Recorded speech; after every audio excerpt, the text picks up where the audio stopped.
Okay, guys, me the professor here. Let's take a quick look at Axe. Summer 2025 ranking. Remember, these are going to change when our top 100 list comes out. End of the year, also my 2026 tier list.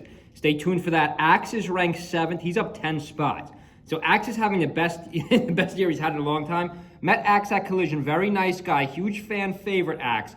Axe takes out H-Box. We're going to look at this set. This is the set of Axe's year, but he's going to lose to Joshman. He's only going to finish 5th and 6th. I was the one saying they might have had Axe a little too high, despite me being a huge Axe fan at 7th. Remember, this is a little bit old. This is from the summer, so we've had 2 tournaments. I guess I see the argument for Axe that high. Again, I think they had Triff way too low. He took a second. Axe has no seconds, but he does have 2 forts. 2 forts, 2025. Wait, no, SmashCon's not a major. SmashCon's not a major. I'm Supernova 7th to 8th. Collision 9th to 12th, 5th to 6th in Riptide. I wish Axe could have took out Joshman because he had this incredible win. You know, he has this incredible win against H-Box. He switches to Fox. Remember, I was the one saying Axe should try the Young Link in this matchup because he already tried the Fox in this matchup. A lot of times it didn't work. It simply didn't work. Let's freeze this for a second. He just tried the Young Link.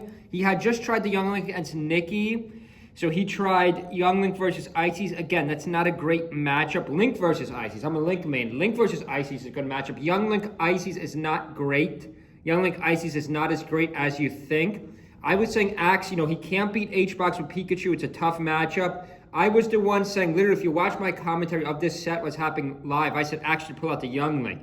But then Axe pulls out the Fox. I don't know what happened to H-Box in the set. He's down 1-0. H-Box is going to pick back to Dreamland, but he's already at a 1-stock deficit. Up toss back air. H-Box has no momentum, no rest. H-Box maybe should have went to the Rex. H-Box almost seemed like he was playing a little scared. There's another rest opportunity. Nope. He'll go for the back air. H-Box misses the edge guard. Gets the re-grab, though. A beautiful KO by H-Box. An absolutely beautiful KO by H-Box. Dreamland Game 2 Riptide. Check out my channel. We already covered this, but this is just to highlight the strength of Axe. You know, a big congratulations to Axe. Nice up air. Nice up smash, rather, by Axe. 5:52 on the clock. Axe is a try-main, guys. I know a lot of people don't consider his Young Link effective at all, but he does have the Young Link in his back pocket. So out of our first top 10, no one else really could play 3 characters. The next one to play 3 characters is Zanya. Zanya's no joke. Fan of the channel, too, ranked 35th. Also plays a little bit of Zelda, especially in the Ices matchup. But I think this is actually a big advantage from Axe, being able to play the best Pikachu ever in the history of Melee. His Fox, I was the one saying Axe's Fox just isn't good enough, but kind of makes me eat my own words in the set. He beats H-Box. He beats the best Puff in the world, and up until this set, H-Box was definitively the 3rd best player of the year. H-Box still is the 3rd best player of the year. H-Box has been locked in. H-Box has been locked in for like 4 tournaments, left side of the stage. H-Box still no momentum. Axe with a nice combo, throws out a couple lazy lasers in close range. Up smash, H-Box is going to survive because it's Dreamland after, but if we freeze this for a second, keep in mind, H-Box is going to pick back to Dreamland again. H-Box is going to pick back to Dreamland again. The result is a little bit better, but it's still 2 stocks apiece. I mean, you got to hand it to Axe. Like a veteran player, ranked 7th for the year. Axe has the smarts. Axe has the melee IQ to know what character to use and when. Axe does not like to switch mid-set. I'm the one who always says, you know, you're allowed to switch characters. If you lose game 1 and 2, you can always switch for game 3. Axe, I respect that Axe sticks with his decision. Even in the set Axe lost, that was a big set, by the way. If he would have beaten Nikki, let's freeze it one more time just for some reference. If he would have beaten Nikki here, I think he could have maybe, or dare I say, beat Joshman. Joshman is a tough matchup for him, though.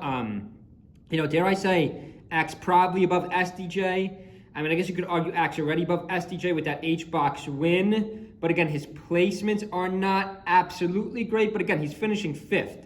5th is good. You know, we're talking 7th here. So, unless the people in front of him are finishing in the top 3 every time, which they're not. Moki's been a little bit down. I think Moki's can trend another spot or 2 down. Can't wait to see what happens for the rest of the year. I believe we have do we have one more major? Leave a comment below. Do we have one more major before Tokyo? I don't know if Axe is in Tokyo. So I don't know if that's considered a pro or a con for Axe. But it's an interesting way. This is going to be an interesting finish to 2025. We've had a really good 2025 of Melee. Despite some stuff happening in the Melee community, it's been a really good 2025. Beautiful back air by Axe. H-Box just looks outnumbered in this set, which is crazy because H-Box has beaten Foxes. Dare I say Fox is much better than Axe's Fox. But the switch is going to pay off for Axe.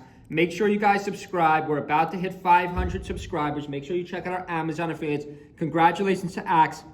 7th place for 2025. I think he's going up even more. I think he's going to go up another spot or 2, depending on how 2025 finishes.